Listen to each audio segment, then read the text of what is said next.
Black History Month is intelligence, resiliency, integrity, acceptance, empowering, innovative, remembrance, identity, equity, freedom, love. 26 House wants to say thank you to all those who have come before us in the African American community and celebrate and embrace Black history.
Together, we stand united as a community of Magic fans with a common passion and love for the game. We cheer together from our living rooms, chat rooms, and in the arena, on the court and off the court. Together, we are strong. Together, we overcome. We are Magic together.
time to crack an egg. Easy, any style egg works. Or smile. Well done. This looks great. Time to share a story. I have a great way to start our discussion. With old friends or new ones. When you're a caregiver. Time to breathe in. Pal up. Good job. Then let it all out. It's never been easier to connect, learn, and have fun. Cheers. So let's do it together. Come find us at aarp.org/near-you.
It's time to hit reset on HIV. Here's why sticking to HIV treatment, exactly as prescribed, is so important. It helps lower the amount of virus in your body to undetectable. There's so little virus, it can't be measured by a lab test. People living with HIV can protect their partners by getting to and staying undetectable. According to current research, staying undetectable prevents the transmission of HIV through sex. Talk to a healthcare provider and get reset at helpstopthevirus.com.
Welcome to 26 Health, Central Florida's LGBTQ Health Center. I'm Dr. David Baker Hargrove, President and co-CEO. At 26 Health, we strive to create an integrated, multidisciplinary health center that serves all of our community through primary medical care, behavioral health services, adoption services, patient care services, and our Medispa. At 26 Health, we care for every letter. No matter how you identify, your letter matters to us.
Good evening, and thank you all for joining us. We're so excited that you're here.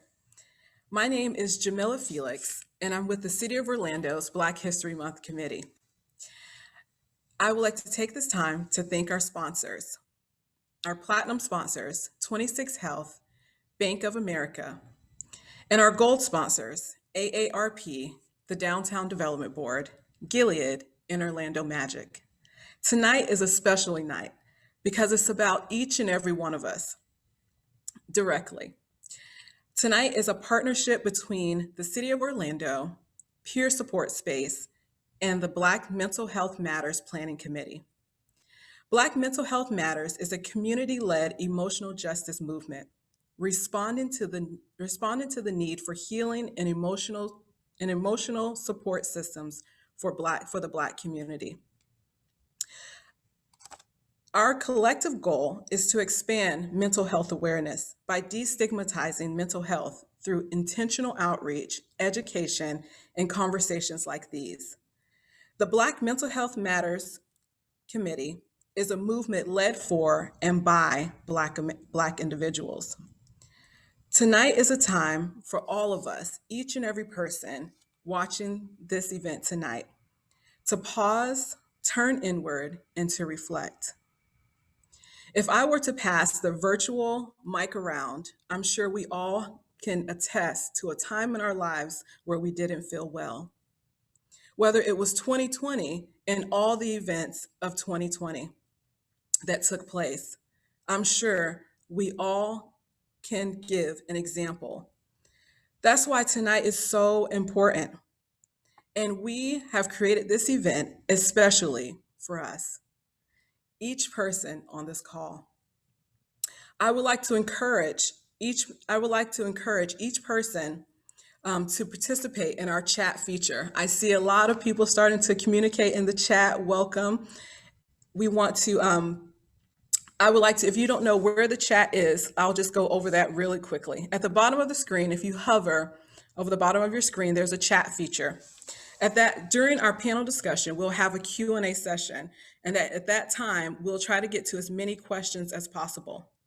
I would like to also inform our guests watching that this event is being recorded for future viewing. At this time, I would like to go over our agenda. We have a very packed agenda full of exciting events and activities. We will start off with an acknowledgement of ancestors, a performance by true poet and also Danielle McGill. We will also go into our panel discussion where we'll have specific questions that we'll ask each one of our panelists. And we'll give a time for question and answers at the end. And then, of course, we're going to break out into small group discussions. And I will be remiss if I don't mention our welcome from our mayor and city commissioners. During events like these, where we talk about personal issues and we address things such as mental health and people not being well, we like to remind everyone that it's okay not to be okay. This is a space where we welcome, conversations. And for those who don't feel comfortable speaking up, that's okay too. Healing looks like many different things. In this space, we like to go over a comfort agreement. A comfort agreement is an understanding that the panel, though this portion of the workshop is being recorded, our small group discussions will not be recorded. We like to keep everything in-house. What happens in Vegas stays in Vegas, right? We value supportive listening and the need to share in small group discussions. We ask that we give everyone an equal opportunity to speak up. And like I said prior, it's okay not to be okay. It's one thing, we like to share the story, but not the storyteller. At this time, we will have a word from our city council, our mayor, and city commissioners.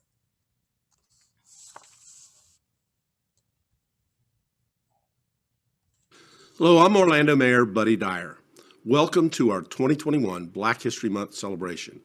Each year during the month of February, we come together to celebrate the lasting contributions and positive influence of Black Americans to our community. And although the pandemic has changed the way we come together, it has not changed our unwavering commitment to true change, which is why we continue to take actions and make investments to help end systemic racism and create an Orlando where every resident is equally valued, equally protected, and has equitable access to opportunities. I'm proud of the wonderful events and discussions our Black History Month Committee has prepared for you that cover important topics such as educational opportunities for African American youth, mental health, faith, nutrition, entrepreneurship, as well as arts and culture. I hope you'll leave each event with increased knowledge from these engaging conversations and presentations. Thank you to all of our sponsors for the support to help bring these events to life, and thank you all for being a part of these important events. Happy Black History Month, City of Orlando. We have approached another year to celebrate the richness and strength of our culture. 2020's provided challenges for the African American community and even challenged our unification. But as a people and a community, we rose to speak stronger, cry louder, and herald harmony, so millions would know that we are ready and resilient for anything that may come our way. This year's Black History Month theme in the city of Orlando is the Black family, representation, identity, and diversity. The Black family is known for its unity, its strength, its power.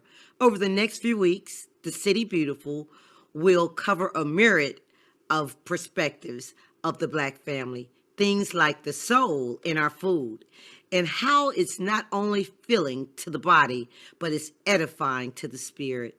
The power of our faith in God. Sunday morning church in the Black family is not just a ritualistic statement in our culture, but it's an experience with our Creator and a communal vibrancy. The strength of our arts and culture. We are naturally creative people. Many have experienced this creativity in our music, our dancing, paintings, and so much more. Our empowerment. Our forefathers and civic leaders have fought to give us so many opportunities today. Dr. Martin Luther King Jr. once said, "Commit yourself to the noble struggle for equal rights. You will make a greater person of yourself, a greater nation of your country, and a finer world to live in." Leaders such as Dr. King and his dream has provided opportunities for Black children such as myself and others. As equality and equity continues to be the fight for the Black community and move to the forefront of every major topic in America, empowerment in so many areas of the lives of African Americans will be realized even greater now. Manifestations of that empowerment are in the forms of a Justice Thurgood Marshall, a Condoleezza Rice, and a President Barack Obama, and even now, Vice President Kamala Harris. Empowerment fulfilled. I believe this month, our city and those who will be watching and viewing will see Black History Month is more than just February. They will see, although magnified in a month, that our history here in the city of Orlando when it comes to Blackness is 365 days a year. Black history is American history, and we're grateful to be able to share it with you. Happy Black History Month. Welcome to the City of Orlando's virtual celebration for Black History Month. I'm Orlando City Commissioner for District 6, Bakari F. Burns. This year, we are celebrating the wholeness of the Black family. Our families are often celebrated through entertainment, like television shows and theater productions, as well as depicted in movies and other mediums. But our families are more than just what's portrayed on the big and small screen. We are extraordinarily diverse, from cooking recipes passed down through generations to hearing, listening, and understanding the wisdom, pain, and joy from our ancestors. The Black family is an essential part of American society because of its multiplicity. The parts of Black culture that's often duplicated and imitated starts from the family. Our faith and spirituality, our ability to dance, sing, orate, and even laugh is passed down through our families. I hope that you enjoy this event and learn more about why the strength of Black families is so important. It's not only how we stand, it's our foundation. Happy Black History Month.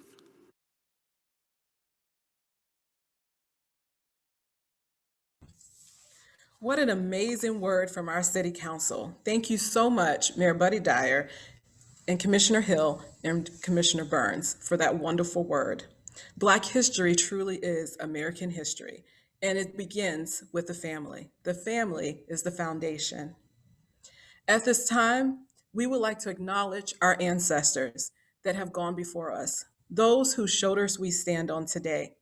Without our ancestors, many of the things that we do today would not be possible. To lead us in the acknowledgement of our ancestors is Mo Taylor, she, her. Mo is an Indigenous American, Nigerian, Senegalese, and Western Bantu people's descent. Mo is a licensed clinical social worker and the founder of Mo Healing Yoga and Wellness, LLC, which aims to provide affordable, inclusive mental health and wellness services to Black, Indigenous, and people of color. Mo believes that wellness must recognize the generations of trauma that Black, Indigenous, and people of color have experienced. She also believes that when people heal their trauma, they are healing for generations past and to come. That is awesome. Mo believes that when we honor our ancestors, we are showing our appreciation for them, reclaiming our identities, and getting closer to our higher purpose. We are the next ancestors. At this time, would you help me welcome Mo as she leads us in an acknowledgement of our ancestors? I'm going to start by acknowledging the directions, which is north, south, east, and west. We're going to start by acknowledging the Duwamish people, the Tumaca people, our nation's first ancestors, the Appalachian people, the Seminole people, the Creek people, the Miccosukee people, and countless other tribes whose land we now occupy The Moors, our ancestors who traveled the transatlantic trade prior to the transatlantic trade, slave trade, to our ancestors who survived the transatlantic slave trade, the African diaspora, the Bantu peoples, the Yoruba peoples, the Kanuri peoples, the Shona peoples, the Igbo peoples, the Fulani peoples, the Nigerian peoples, the Senegalese peoples, the Congolese peoples, the Somalani peoples, the Dinka peoples, the Himba peoples, the Zulu tribe, the Bushmen, the northern tribes of South Africa, our ancestors who made the ultimate sacrifice, our ancestors who also endured and survived the transatlantic slave trade to become our freedom fighters, our scientists, our brilliant minds, the entertainers, the innovators, the agents of change. Sojourner Truth, Harriet Tubman, Madam C.J. Walker, Booker T. Washington, Ida B. Wells, Robert Abbott, Richard Allen, Mary McLeod Bethune, Martin Luther King Jr., Alvin Ailey, Muhammad Ali, Richard Allen, Maya Angelou, Ella Baker, James Baldwin, Thurgood Marshall, Toni Morrison, Richard Pryor, Jackie Robinson, Ashe to them. To our ancestors, Emmett Till, Atiana Jefferson, Harriet and Harry T. Moore, Ahmaud Arbery, Breonna Taylor, David McAtee, George Floyd, Tony McDade, Trajan Reed, and Trayvon Martin, and countless other ancestors who we are unable to say their names, who have been killed at the hands of state-sanctioned violence and white supremacy. We will honor the life and the legacy of you all. Ashe. And for those who are at home, I want you all to invite your ancestors. So feel free to call on to those ancestors who have impacted you, to call out to your benevolent ancestors to come into your space, to guide you, to protect you on this journey that is life. And so we say Ashe, and I will pour libations out for our ancestors. Thank you. Ashe.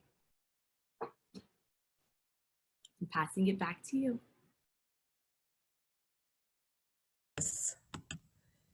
Ashe, yes, I love that. Mo Taylor, thank you so much. As you were going down the list, I was thinking, oh my gosh, so many giants who have paved the way for us, for you and I, for you to sit here and give that beautiful acknowledgement, and for me to sit here and speak to all of you. I love it. It just got me so excited, so excited. Thank you so much. Without our ancestors, where would we be? No matter which ancestral background you are a part of, though it is Black History Month and we are celebrating all of the giants that went before us, all of us have ancestors that have paved the way for each and every one of us. Thank you so much. I love that. And because healing in many ways can look like many different things, my story and my journey doesn't look like the next person's. The trauma that I have faced personally in my life doesn't look like the next person who may have experienced something similar. Depression, anxiety, attempts of suicide, and those who we have lost to events such as that doesn't look the same. And so we're gonna embrace different ways to start the healing process this evening. We're gonna have several performances. The first one is from True Poet. True Poet is a spoken word artist in Central Florida and a published author. Spoken word has helped him grow in so many ways. He has learned to cope with problems as well as unlearn any trauma from his past. I want to take this time and want you guys to help me welcome True Poet, he, she, they. True Poet, we welcome you. Hello, how is everybody? My name is True Poet. Thank you everyone for taking the time to want to listen and want to be part of this amazing, beautiful event. Today, my poem is mainly about one of the biggest things for me, which was silence. It was very hard to speak up about anything. And this is just a little story about my trauma. It's called Friend Request. You sent me a friend request on Facebook. I wish that you could see the look on my face right now, but I guess that you have. You've seen all of me at this point. The bits and pieces that I was never comfortable with, just like I was never comfortable with you. My face was always hot. My stomach always hurt. Not in the, I got butterflies in my stomach type of way, more like, is he gonna kill me type of way, but I don't think that you knew. If you were actually gonna kill me, you were too busy getting off on your sick pleasures to realize the danger and leaving me alive, but sometimes I wish that you would have killed me. So I wouldn't have to learn how to live with you for the rest of my life, so that my life wouldn't be reminiscent of a tragedy, so that I would not dig scars in the places that you touched me. Do you understand what you did to me? 5 long years of never breathing easy, of never knowing if you were gonna touch me again, of picturing that gun, the one you showed me to remind me that you were in control. My parents trusted you. I trusted you. But then I had to learn how to keep my mouth shut, because to my Christian family, I was already tainted. A queer brown boy is not much if he is raped, even less if he is hopeless. My family always told me to steer clear of the devil. That God is good, but Satan is restless, yet somehow I still watched you sleep. Once you got the job done, you would go into a deep slumber, and that same gun that you would use to assert your dominance would sit there. And I know I could have used it. I could have hurt you, but I couldn't mutter an explanation as to why, so I lived with it in silence. 8 years later, and I still can't say that I was raped in front of my family. Afraid that they will sometimes blame me like I sometimes blame myself, when I find myself wondering, well, maybe I was something that caught your eye. Maybe I asked too many questions. Maybe curiosity doesn't kill the cat, it just leaves him traumatized. Maybe it was me who was sick and twisted, because I never told anyone. I never found a way out. I just let you steal my childhood from my hands, your hands, the same ones that held mine on trip to theme parks, the same ones that held mine down so that I would not move. But of course, I learned to stop fighting. I knew that it was all in vain. Eventually, you moved away. I like to believe that you grew a conscience and it drove you to leave, but this isn't a fairy tale. Yet you moving was my happily ever after. And I'd like to say that I'm stronger now. That I don't skip the rape scenes on Law and Order. That I don't hop from bed to bed trying to find some form of validation. That I don't still feel your fingertips on my skin.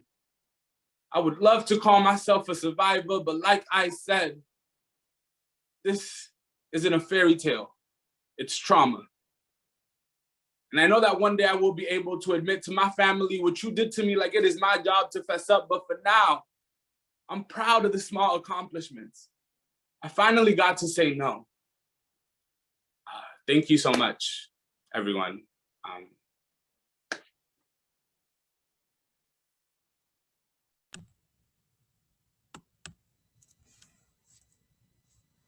Wow.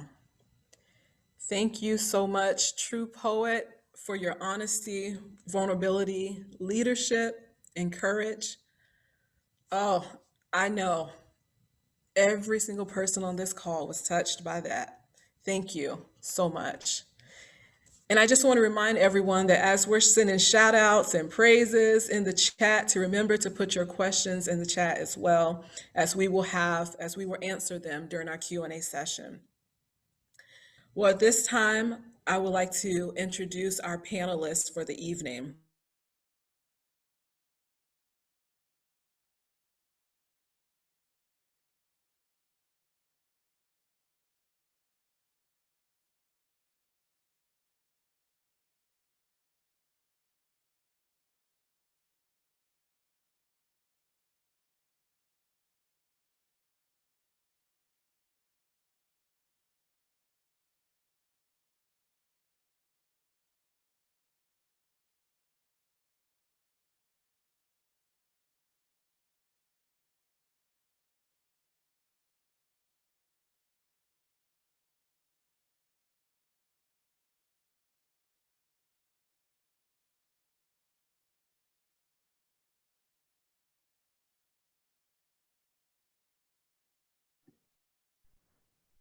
Hello, can everyone hear me? Awesome. So Jamila dropped off, but our friend is going to be back but I wanted to go ahead and introduce our first panelist, Dr. Tamia McEwen.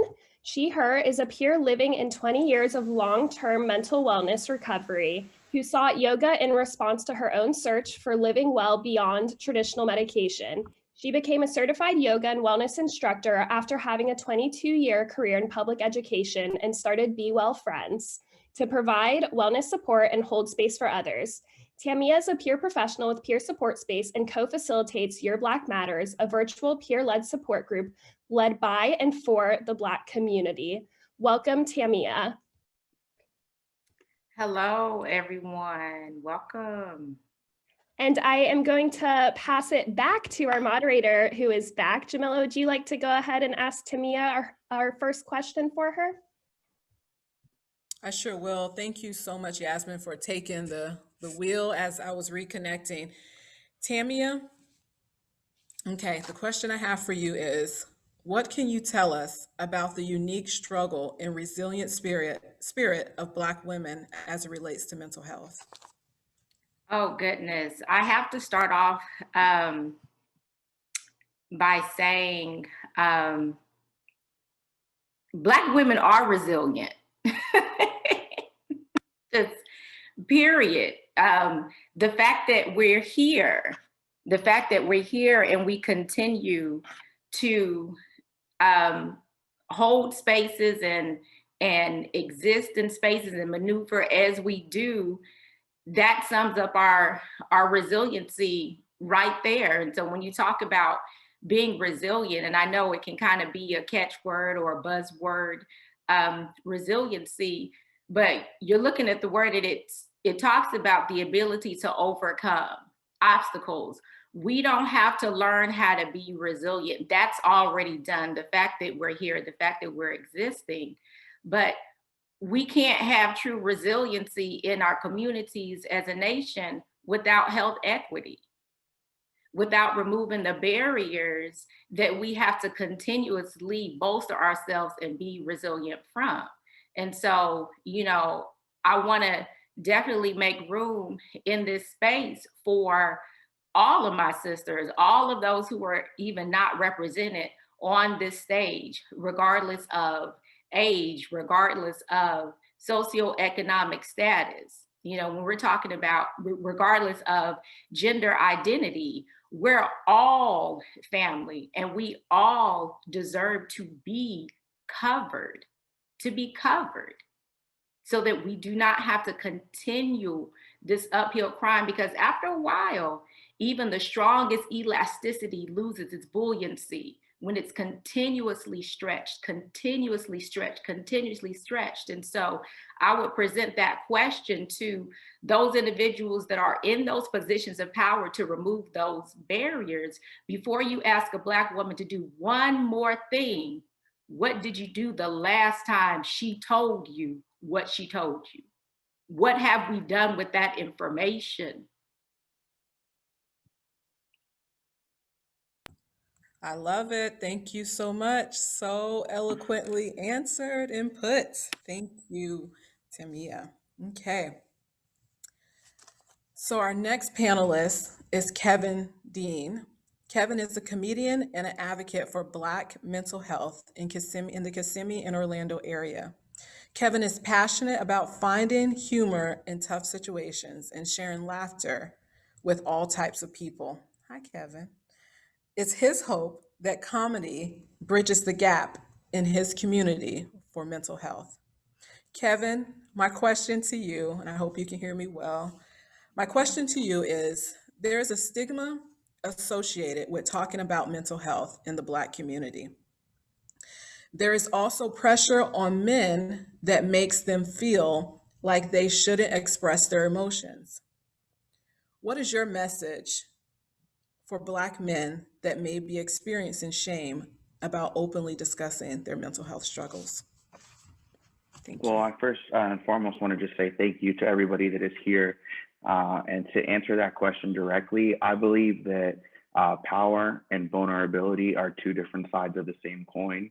And a lot of the times where we think that fear is a sign of weakness, or talking about our struggles is a sign of weakness, we don't realize the power that we're taking from ourselves, that if we could only be vulnerable or to talk to somebody that we trust, we could break down barriers, generational curses that could even set us free from that bondage that so many of us are afflicted with. It's my personal thought that the more that you can open up about what afflicts you and talk about what your burdens are, because as humans, we all have to carry our cross, the more that we start to realize that other people are dealing with similar things, and wiser people than us have already gone through it and can help us. So many times we think that we need to do it all by ourselves, especially in our youth, young people, and there's just not a need for it. There's so many people who have already gone through it or are going through it, and the power of human beings is numbers, and the fact that if we can all just join together and help one another, anything can happen and any bridge can be crossed. It's my personal thoughts on it. Thank you. You're welcome. Thank you. Well said. You know, it's something, and I mean, many of us on this call probably can attest to growing up and hearing at times our parents or our relatives say, what happens in this house stays in this house. Don't go out there and tell anything, tell our business, right? It was almost a disgrace if something happened, like True Poet said, things happened, and it was almost a disgrace or you look down upon when you shared the story. But oftentimes those are the same burdens that causes us to be meant to have, you know, poor mental health and not to be healthy in this area. And so thank you so much for that, Kevin. Thank you, thank you. At this time, I would like to introduce our next panelist, Cam Brooks. Cam is a young transgender mental health advocate who is passionate about health equity for the Black LGBTQ plus community.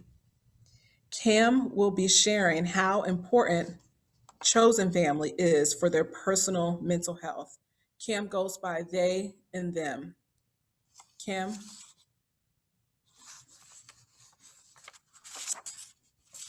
Hello. Hi there. Thank you for joining us. Thank you for having me. Yes.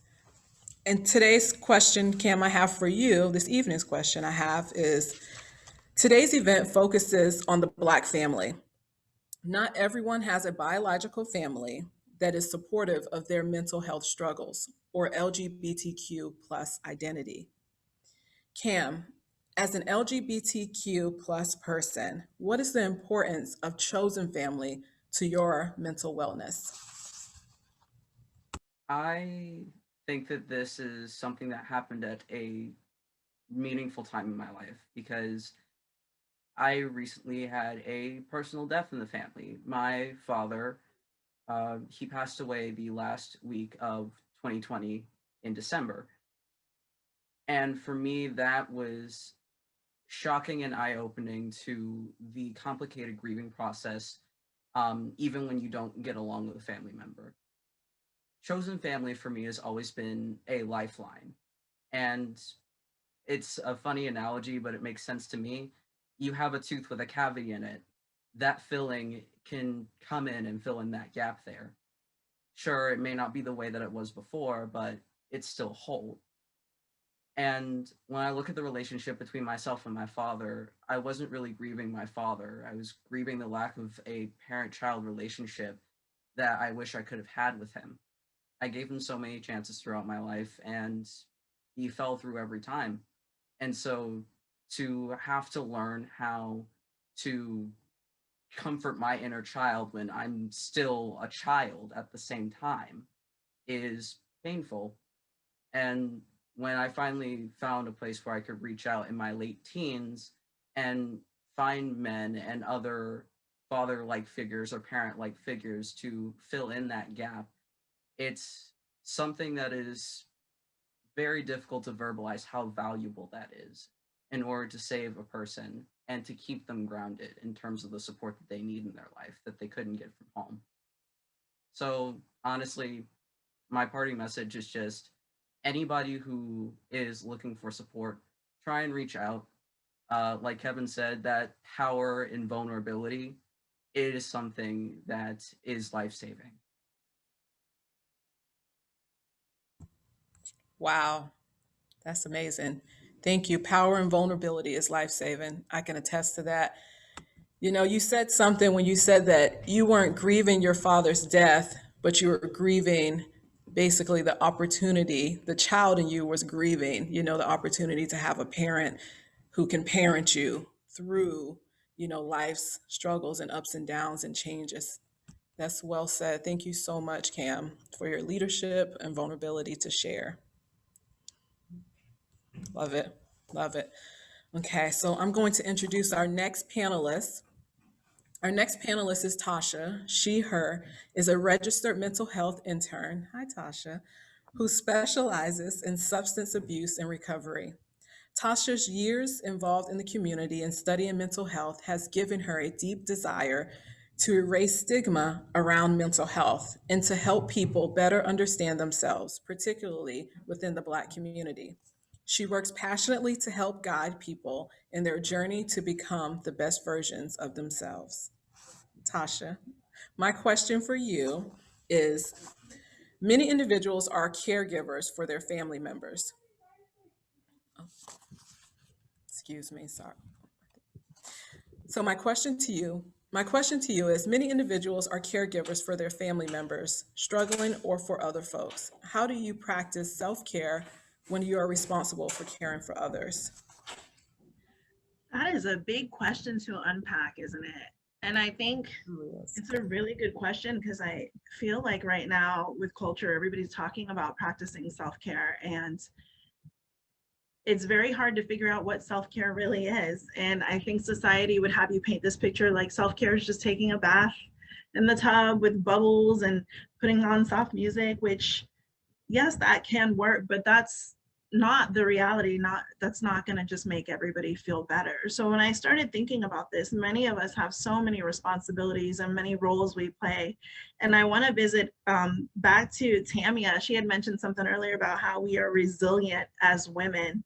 And I thought about just in the Black community, especially women, the matriarchs of the family are known to kind of hold the family together or be the glue. And there's a lot of roles to be played as a Black woman, right? Mother, daughter, sister, and it's a village community. So you've got all these kids you're raising and, it's teamwork. But I got to thinking, there's this myth like we are super women or super woman. And I hear it all the time, it's great to be resilient, but at the end of the day, we're not superwoman. We are just human like everybody else. And I think we really need to take the time. We would practice like physical first aid. If we hurt ourselves, we would seek medical attention, depending on the severity of how we're hurt, but we don't stop to practice emotional first aid or take care of our emotional and mental side. And I think it's different for everyone. No matter who you are, your self-care is going to look different.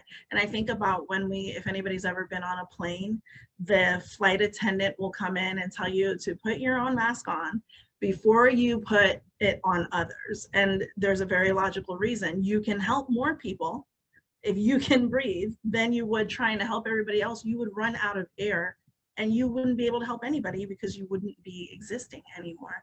And it's so true in life. We give and we give and we give our time and all these roles, but how can we keep giving if we're running on empty? So I'm very visual. I like to use like visual things, but I have this. Does everybody know what this is? We all have one of this. Like everybody has a phone. We know how these work. But in the top little corner there, we have a battery signal, and we all know what that means. And I know when that battery gets low to like 2%, probably even before that, we freak out and we have to plug it. We wouldn't be caught without our phone being charged. It's something we make sure that we do. And it's interesting because you don't want your phone to die. We find that to be a very valuable asset in our lives. But are we not more important than that cell phone? Should we not plug in and recharge? Why is it when we are running on empty, we are killing ourselves to keep going and keep driving and keep helping everybody, and we're not recharging ourselves. In our case, we would need to unplug. And with my clients I work with, and they know, they hear me say this all the time, we need to learn to practice self-care. And you'll hear people say, I need to be selfish for a while. And while that's good and well, there's no ill intentions, but the definition of selfish is lacking consideration for other people while looking out for yourself. We're not being selfish by taking care of ourselves because we are considering other people. If we're at our best, we can give our best. So we are considering others, but practicing self-care can look like just so different. One of the biggest things, especially when we're speaking about family, is boundaries. We grew up in this culture that taught us we don't want to say no because we feel guilty, and we have to share. Sharing is caring. So we've got to be there for everyone and do this and help them. But at the end of the day, you don't. If you don't have the capacity, you can set a boundary and say no. You can self-preserve. I don't have the capacity to do that. There's relationships that are depleting and toxic in our lives. You don't have to be there at all times in those relationships. There are got to be times where you can set enough boundaries and respect yourself enough to hold that boundary to say, I need this time for me. And do whatever that is that makes you feel okay. It may just be unplugging. Some people scream into a pillow. Some like to walk in nature, whatever it is, binge watching TV, being unproductive. It is okay to be unproductive sometimes. We don't have to accomplish something every single day. We can just unplug and do nothing. And for me, that's one of the things I do for self-care. Get off social media, stop feeding ourselves with all of this junk and everybody else's problems. The family phone call, and we all get those with the family who wants to call and gossip about who knows who, with this person, what? I don't want to hear this right now. I'm not at the capacity to take in this information. Can we talk about it later? And there's nothing wrong with that, because you can't give your best until you are your best. And you're not your best if you're running on 2% battery. Just like you'd plug in your phone, your life is more important than your cell phone. Take time to plug in, unplug really yourself, and just take care of yourself. And it's not selfish to unplug. The kids will be okay. Buy a Publix chicken and some Hawaiian sweet rolls, order pizza. It's okay. They're going to be fine for you to take some time to you. In fact, they'll be better for it because they're going to get a better version of you, not one that's run down, not one that's mentally overloaded and negative and toxic. And, we kind of spill out if we're not at our best, and we're infecting everybody with that. And that's not the way it should be. So even if you have that responsibility or obligation to care for other people, you can't care for anyone if you're not caring for yourself. And I think that's the most important thing. Whatever that means to you, do it so that you are at your best so that you can care for others. And that's it. I love it. That one was free, y'all. That was free. It's two things that you said that I just want to reiterate that I thought was amazing. The mask analogy. Those of us, most of us who've been on a plane, put your mask on first, because you can save more people when we put our mask on, secure our health, and make sure that we can breathe properly before we go and try to save the world, right? Like Superwoman. I believe that Superwoman thing, we get that from generations past, right? I believe that's passed down through generations. And we can't, like she said, we have to recharge our batteries. Another great analogy that I wrote down, and I love that. So many great things were said from all of our panelists. Right now, before we go on the Q&A, I have one more question that I'm going to ask. Before we go into Q&A. And keep putting your questions, the questions that you have for the panelists, put them in the chat box, and I will go through as many as possible. We already have some that are addressed to certain panelists, but the question that I have for one or maybe two of you, if you each had one brief tip you wish the Black community, aspiring allies, or accomplices knew about mental health, what would that be? And any of you could respond. Just unmute yourselves and turn on your cameras. And if you need me to read it again, I can. Oh, Tamia, Dr. Tamia. This is Tamia. I'd say, and I put this in the chat, so we said it, right? We said that we look differently, we heal differently, we carry things differently. And so the statement that I'll say, just because we carry it well doesn't mean that it's not heavy.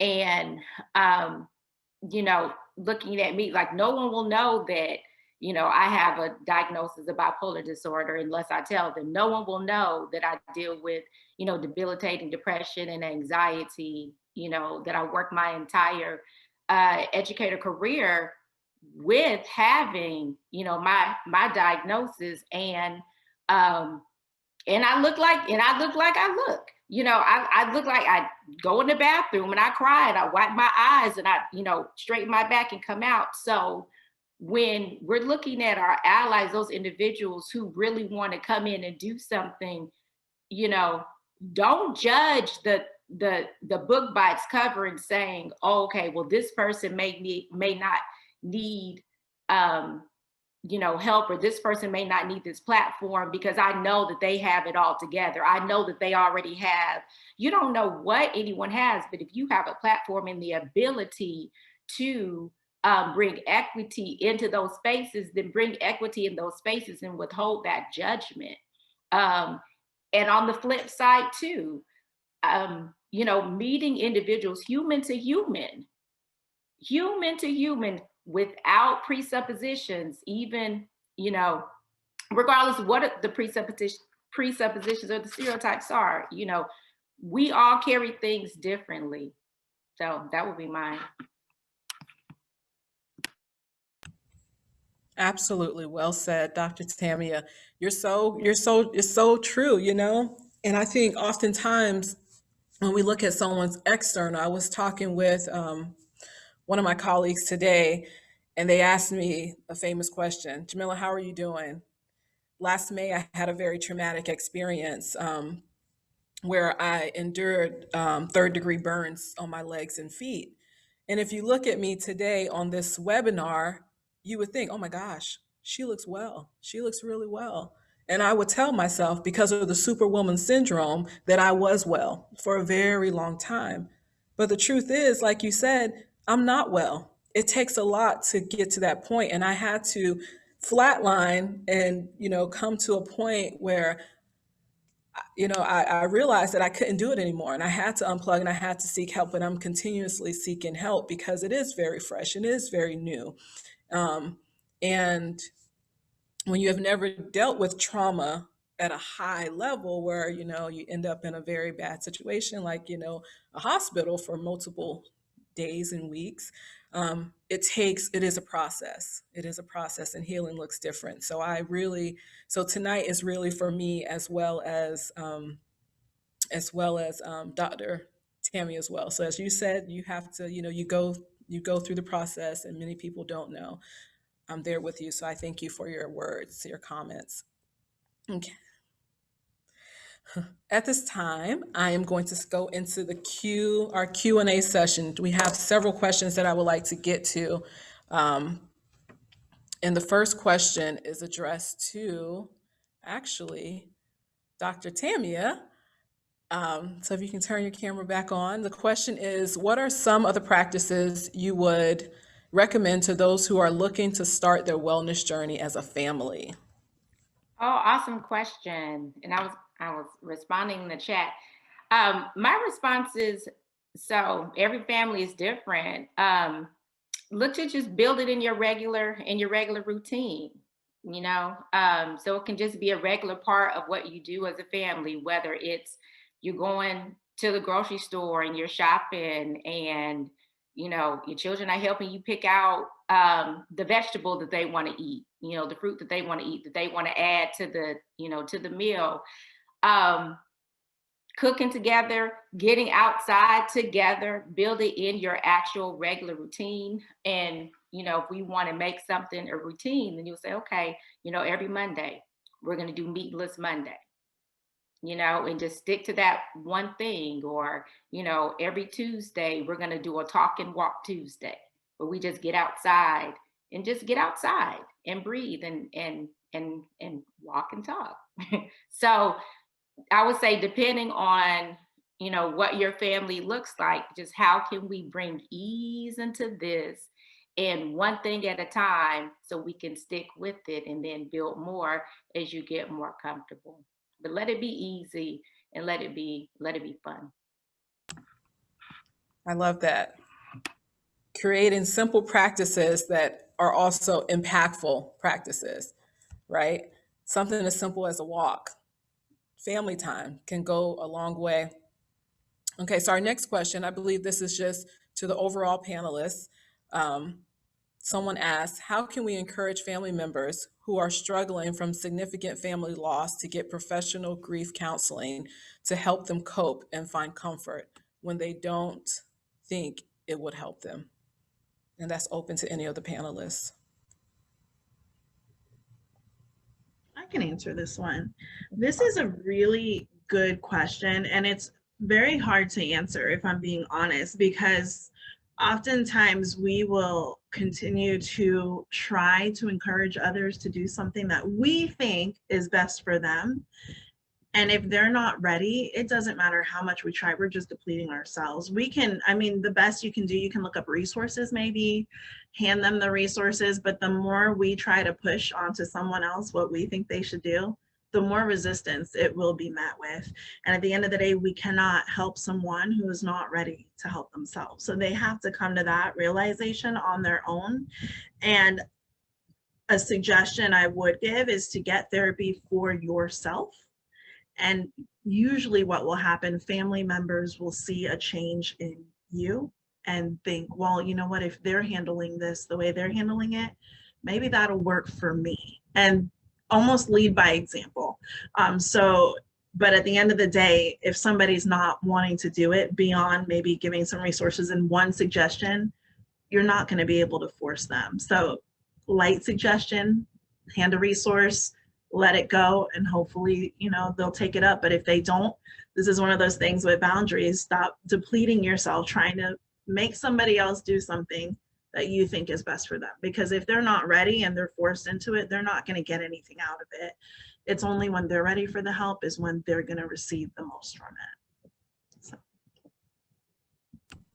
Good answer. Thank you so much. I love the way you focus on not depleting ourselves, but handing over resources. So very important. Another question that came through, and I believe this is, okay, so this came through for a Black male, regarding Black male, excuse me. It says, how do we get more Black males involved and embrace with mental health? If you need me to read it again, I can. Hey, Kevin. I'll take that one. Hey, how y'all doing? Before I answer that, Jamal, I just want to say you look like a young Angela Bassett. I'm getting serious Angela Bassett vibes from you right now. I love that. I love Angela Bassett. That's a great question for y'all, and I think that it could be scary for men to want to talk about their emotions. And I've noticed that me and the lovely Dr. Tamia, we run the or co-facilitate the Your Black Mental Health Matters on the last Mondays of the month. And it is predominantly women. And I've questioned myself with this: how do we get more men or brothers to want to handle this or want to talk about this? And I think that Tasha's point, by leading by example, is a great way to start. If you are a man and you have people that look up to you, or just people who are your friends, get to talking about it, you know, social media, posting about it, be vulnerable about what you do, if you do anything, you know, about seeking therapy, about going out and being vulnerable, and bring, bring other people to to small groups, bring people to areas that you feel like would be beneficial to them if they're open to it. The last thing that you ever want to do is be pushy or try to push your expectations on someone. But I know whenever I have things that I'm excited about, I tell my friends, and if they're excited about it too, then boom, that's two brothers that are walking in unison to do something together. So I think that's a really good idea. Just make sure you're living your life that way, and if people like what they see, then they'll do the same thing. Awesome, awesome, awesome, awesome. That is really good advice. Thank you. Coming from a brother to the brothers, or maybe the sisters also. Okay, so someone just dropped, speaking of resources, has resources have been brought up multiple times. A resource package has been dropped into the chat, and this resource package has a lot. It is chock full of resources. I am new to peer sports space and to Black Mental Health Matters. And I mean, when I went through this resource guide, it is a lot of great resources that I will personally keep. Okay, like I said, I'm still going through a journey myself also, so I will definitely keep that.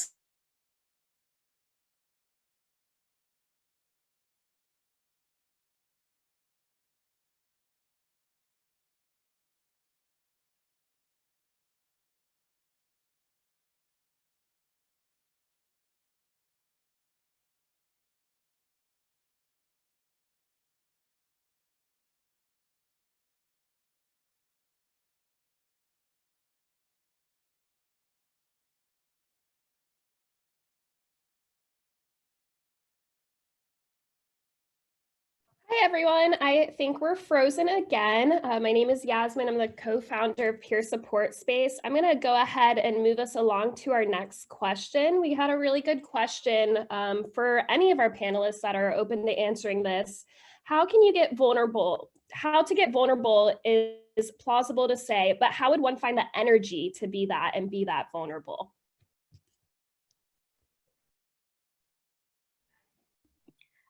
This is Tammy. I'd love to respond to that if I can.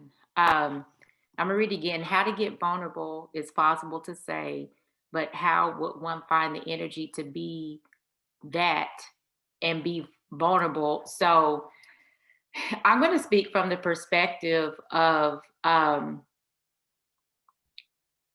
moving at your pace, right? So we will naturally be vulnerable when it's safe to do so. When it's safe to do so. So I would say, you know, if that's a desire to open up to be more vulnerable with individuals, I don't know if it's reaching out for help, intention, but number two, knowing that it's okay to inch along as you feel comfortable. It's okay to take one step, and once you see that, okay, yeah, this is a safe thing to do. If you share something, you see that this person is trustworthy to share that information with, then it's okay to take another step. But I think that there's nothing wrong with being selective about who you share yourself with, and know that there are spaces that are safe spaces that you can do that in, but you are the judge when and where it's safe to do so.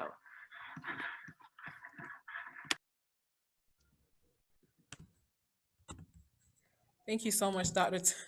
Tamia, and thank you, Yasmin, for continues to take over for me as my internet has a mind of its own, right?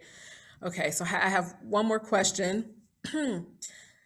This one is about coping with depression and anxiety. What is a good resource or way to cope with depression and anxiety? And anyone can take it. Cam, are you speaking? If so, oh, there you go. You're muted. Yep. Sorry, Thanks. my mic Okay. wasn't on. I think trying to develop not necessarily like, oh, you need one specific coping skill, but I call it like a little toolbox of coping skills, because not one thing is always going to work for whatever you need at the moment. But that's one good way in order to try and help manage with anxiety and depression.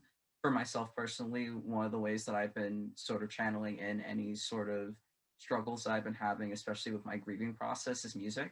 So I play guitar and I like to sing for myself and I like to make little songs. And that's something that keeps me more grounded and calms me down, especially in times where I'm feeling extremely low. Thank you so much, Cam. One thing I love about the panelists is that though you guys are clinicians and, professionals in this field, what you're saying, it makes it seem so accessible. And I hope our guest is getting that as well, that the help is accessible. It truly is accessible. And no one's perfect, right? No one's perfect. And we all can use a little bit of help. So thank you so much. Tasha, did you want to say something? And I want to add to what Cam said, because they just brought something that's so important. And thank you for revealing what you're going through. I struggle with anxiety as well. And, basically, not to get all neuroscientific, but what anxiety is just our body telling us that there's danger. It's a warning sign going off inside. And it is hard when we're feeling the somatic symptoms to not let our thoughts travel and then basically feed it to grow more. So when I go through it, I find a quiet space and I continuously tell myself, I'm safe. I am okay. I am not in immediate danger. And I probably sometimes have to say it over and over and over again, till the heart rate starts to come down. When we hear about, you can practice breathing exercises, but just like Cam said, get a toolbox and pack it full. But one thing I will say, don't do, and it'll take practice for this to be a skill in your life, is don't feed the symptoms with more thoughts of anxiety. And that's hard in the moment when you're panicked, but the more you think that you're anxious and you start thinking of all the reasons you're anxious, the more you're feeding your anxiety and the closer you are to pushing yourself, for those of you who suffer with panic attacks. And we know once we hit that point, we're in a crisis mode, but just tell yourself you are okay, you're safe, even if what you're going through is very severe in that moment and it doesn't seem like there's an escape. It's temporary. You're going to be okay. And then practice whatever tools you have, whether it's breathing or grounding techniques, to bring the rest of your body to calm down in that manner when you bring your thoughts down. If that makes sense. I'm not sure if it does, but it makes sense here. But just wanted to share that. Absolutely. Thank you, Tasha. Dr. Tamia? If I could, I wanted to add that, so I realized that what helps with my anxiety and depression is food. Food was a trigger. When I had, diet full of really heavily processed foods, for me, my ability to stay centered was weakened.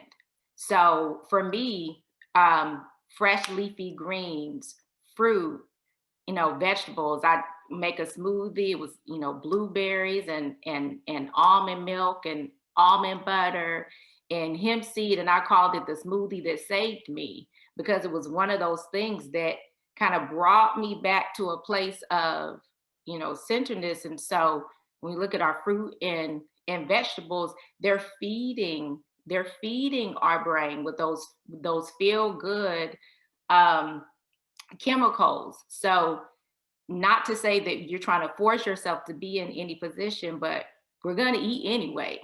And so since we're eating anyway, stocking our fridge with some of those things that we can pull can maybe possibly help to bolster us along the way, along with, going and see a medical professional, and, whatever happens with that, whether it's medication, off medication, but as Cam said, there are many things that we can put in our toolbox. And I say food, since I know I'm eating every day, might as well get that extra boost with it. That's so good. I've heard people say, who have dealt with depression, that processed food is a trigger, that it triggers something in there, that triggers something in them that makes them have, bad experiences or lonely nights or go into episodes. And so I definitely appreciate you hearing you say that, because I will definitely tell them I heard from a doctor. Yeah, it does. Now, PhD, not MD, PhD. Okay, PhD, good enough. Yes, but definitely, that's my life. That's literally my life practice. Is my wellness walk is managed through diet and nutrition and stress management. And so that is a part of my routine. When I'm not on it, I don't do so well. Excellent. Thank you so much. Cam, I have a question for you.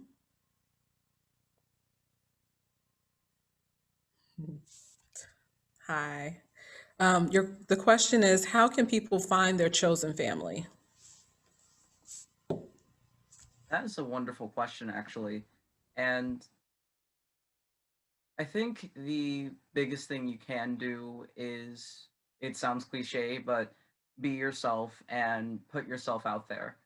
The way that I ended up coming across my chosen family is through local organizations in Orlando. The moment I got a car at 19 and I was able to start driving myself to different places, I went out and I started branching out to different organizations for LGBTQ plus youth. And that's where I started to make more friends and actually start to come across people with narratives like mine, where they didn't have the best family situation with their biological family, or maybe their parents or their siblings or whoever it was in their life. And through there, we were basically able to build our own little family. And we ended up with new siblings, we ended up with new parents, and that's how we ended up sort of building that bond together, is just by branching out and seeking these spaces for one another. Thank you. That is very important. When it comes to chosen family, we have, the ability to choose the family that can bring healing and, those that understand us. So thank you so much for sharing that. Okay. A question that came in the chat is, can one of the panelists discuss the disparities that limits access to mental health resources, such as counseling for the Black community?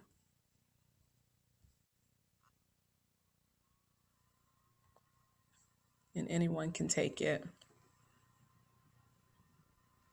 All right, I'll try this one. This is a big question to unpack as well.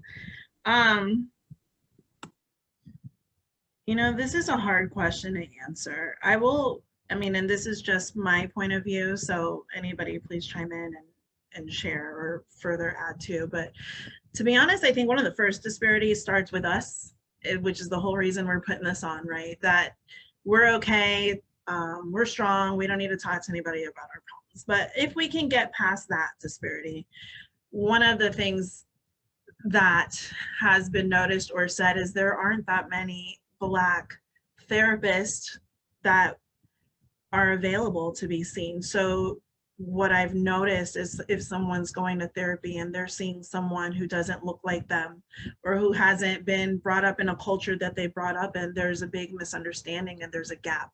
So they don't feel understood. Then there's the talk, and which is true, of misdiagnosing. So if you don't understand a culture or how that culture is, you may misdiagnose a client, and then clients take this label, and so there are a lot, especially. And there's also poverty depending on the area, transportation.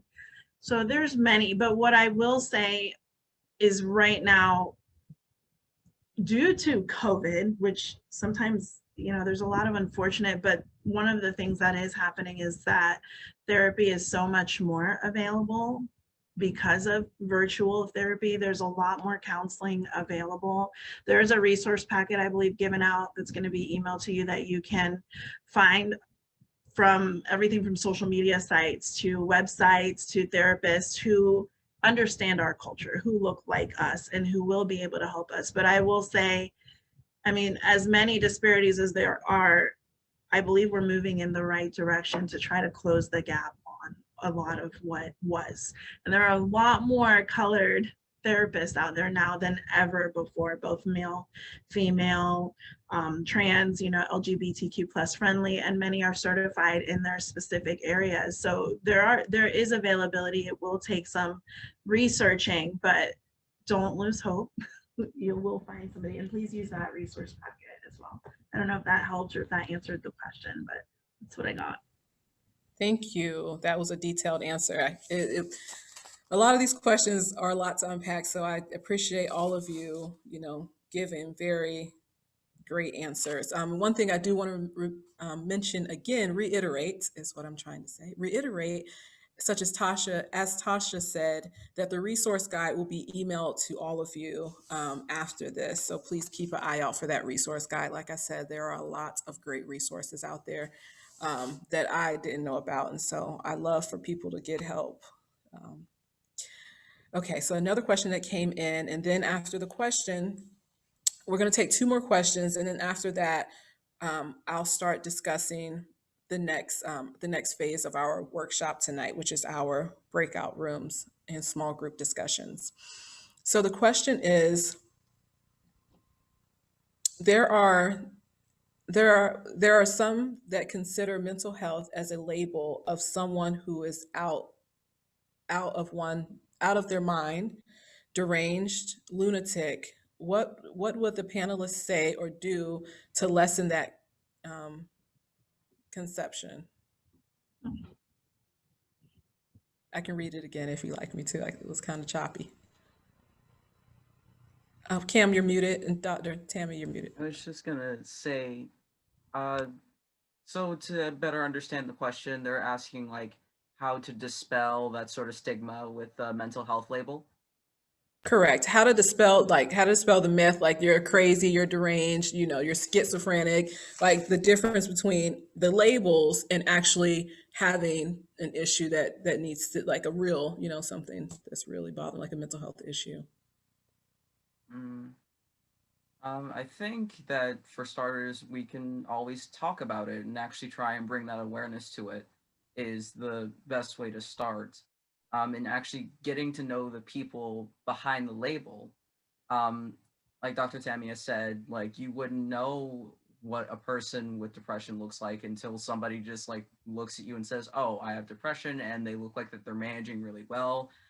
Even with me personally, uh, I'm a person who's on the bipolar spectrum, and people would look at me for first glance and would think, "Oh, you're so well adjusted and everything looks fine." It's just like, no, I struggle quite a bit, and most people don't see that. But when they actually speak and get to know me and get to sort of learn the person behind that label, I think that it actually humanizes those who carry that label and actually gives a better sense of understanding of what's going on instead of just thinking, oh, this person is just deranged. It's like, no, this person just has a different brain and they're learning how to manage as best as they can. Thank you so much. Thank you so much. Dr. Tamia. Yeah, I would say great point, Cam. And it it's it's big, but I'm gonna do my best. I'm looking, I'm like, oh, you see my little male in the corner. That's okay. But I'll say, so they're looking at the difference between, or trying to make the distinction between, having a mental health condition, labeling. We're talking about labeling, and we're talking about stereotyping. And is Cam said, you're putting a face to, you know, what a mental wellness journey looks like. And so there, it is a different thing, right? So it's a different thing in having a quote unquote diagnosis and dealing with some stressors, some mental wellness stressors, right? So there's a difference, but I would even say, you know, as an individual, to focus on being and staying well, period. Things that help us stay well helps everyone stay well. And when you even talk about, even to the point of having a mental health diagnosis, that's your body's way of responding to stressors far beyond your body's capacity to completely digest what is happening. And everyone is different. Everyone is different. And so words matter. Words matter, images matter. I've been speaking out about mental health since 2001, 3 years after I had my major nervous breakdown, because I said, well, first of all, if anybody's going to tell my business, I'm going to tell my business. And it's very important for us to not just bring awareness, but bring a face to the myriad of things that may come up, because you never know. I have family members who have been displaced, and you may not know that we're connected, but the fact that we can respond to each other on a human level without judgment, without the stereotyping, I think it's extremely important. And I know none of us want to be labeled. I get that. But the important piece is bringing the humanity back into how we exist and how we deal with one another. That's awesome. I love the way, and I know I'm using the word love a lot this evening, but it's true. I really like the way you said it's the body's way of responding. It's the body's way of responding. Like labels, it's one thing to have a label, right? You go to the doctor, you get a diagnosis, but truly something has impacted our physical being, something has impacted our physical body. And that is what we're getting healing from, and we have to seek out healing for ourselves so we can you know, so we can become well. And so I really love that. Okay, so we're going to transition into our small groups. But before we do, thank you all for your questions and your participation. There were many in the chat that we didn't answer. I know some of them were getting answered in the chat and I did not get to them, but I do appreciate your participation. When we go into our small groups, you'll have an opportunity to then, if you'd like to ask questions there, you do not have to turn your camera on. You don't have to ask a question. You can just listen if you want, if you like, and you're more comfortable with doing that. At this time, we're going to take, that was really good. I just want to remind you all that you were sent a link, an individual link, so you can go to the breakout rooms. You should have got that. It's posted, you should have got that in an email, but it's also posted in the chat. There are 5 different rooms, 5 different breakout rooms that you should have gotten. There you go, it's on the screen as well. I would also like to say that we're going to take a quick poll. And the poll is basically, we want to know, like, how did you guys hear about this event? And I know I'm transitioning kind of fast. There's the poll. And so it's just one click, so one click question. And that is just so we'll know, where to place our efforts going forward. We have several other events coming up to continue, celebrating our Black History Month celebration. And so we want to know, where people are receiving our information and how. So if you can take that poll, that would be great. Also, I want to take this time to thank the Black History Month Committee. There are many people working behind the scenes. I have people here in the room with me. And so I just want to thank them for all their efforts and time that we have all put in. This has been a great celebration, and yeah, we have more workshops and events to come. We have our faith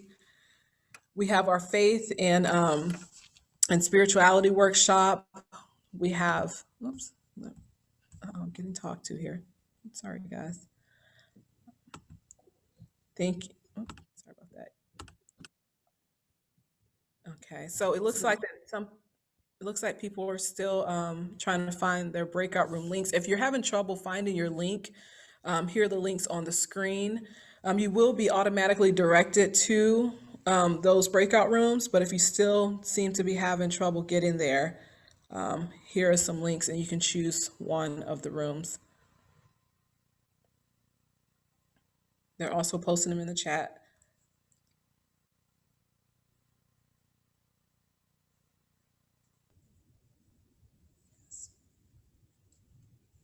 Please visit these small groups.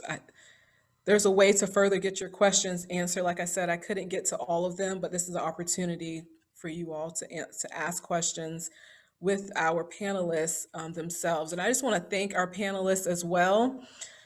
They were so gracious and so great with all of the questions, even the ones that were tough. And but they're professionals, and so I just want to thank them for their time and efforts to tonight's event.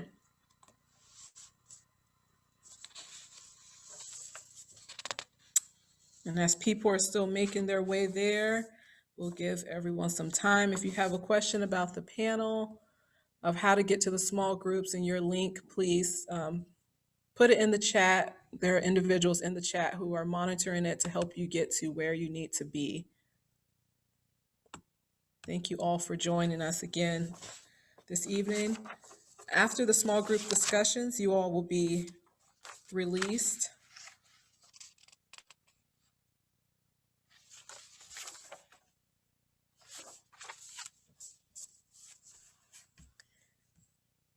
Thank you all so much for your time and taking time out to be with us this evening. We greatly appreciate it.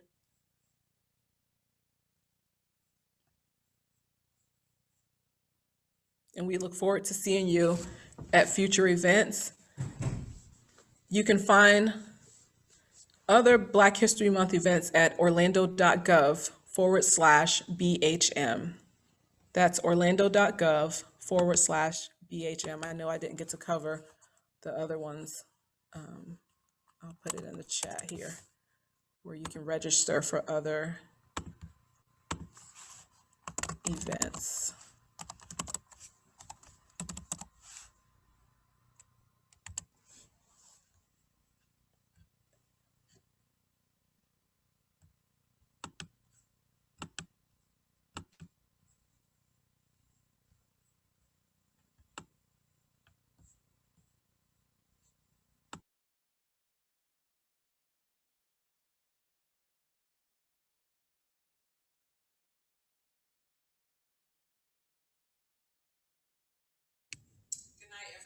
Thank you so much for joining us. This has been great. Thank you for your participation.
Black History Month is Intelligence. Resiliency. Integrity. Acceptance.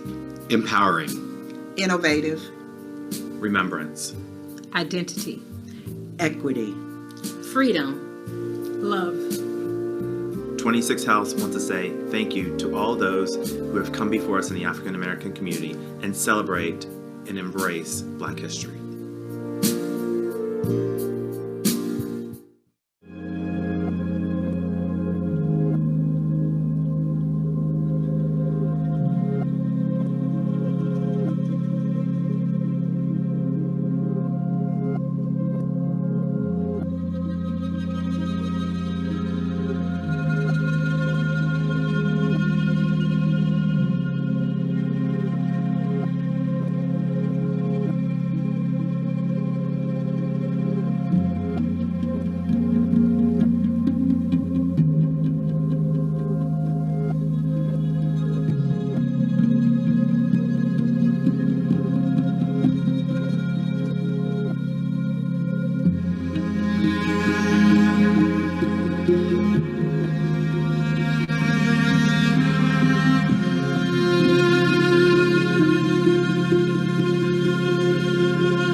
together, we stand united as a community of Magic fans with a common passion and love for the game. We cheer together from our living rooms, chat rooms, and in the arena, on the court and off the court. Together, we are strong. Together, we overcome. We are Magic together.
It's time to crack an egg. Easy, any style egg works here. Or smile. Well done, this looks great.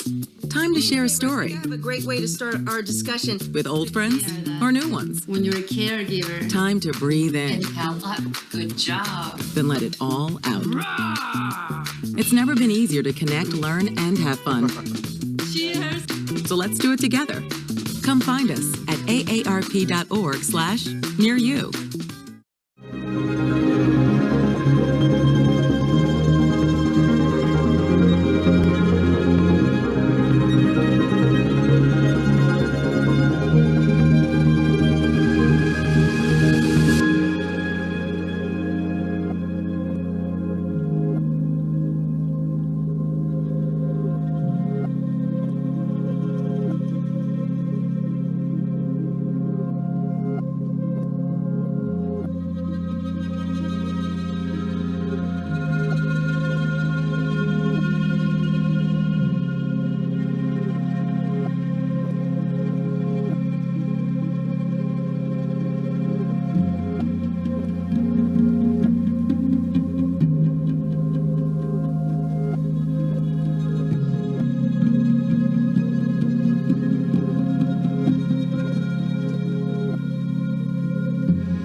It's time to hit reset on HIV. Here's why sticking to HIV treatment, exactly as prescribed, is so important. It helps lower the amount of virus in your body to undetectable. There's so little virus, it can't be measured by a lab test. People living with HIV can protect their partners by getting to and staying undetectable. According to current research, staying undetectable prevents the transmission of HIV through sex. Talk to a healthcare provider and get reset at helpstopthevirus.com.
Welcome to 26 Health, Central Florida's LGBTQ Health Center. I'm Dr. David Baker Hargrove, President and co-CEO. At 26 Health, we strive to create an integrated, multidisciplinary health center that serves all of our community through primary medical care, behavioral health services, adoption services, patient care services, and our MediSpa. At 26 Health, we care for every letter. No matter how you identify, your letter matters to us.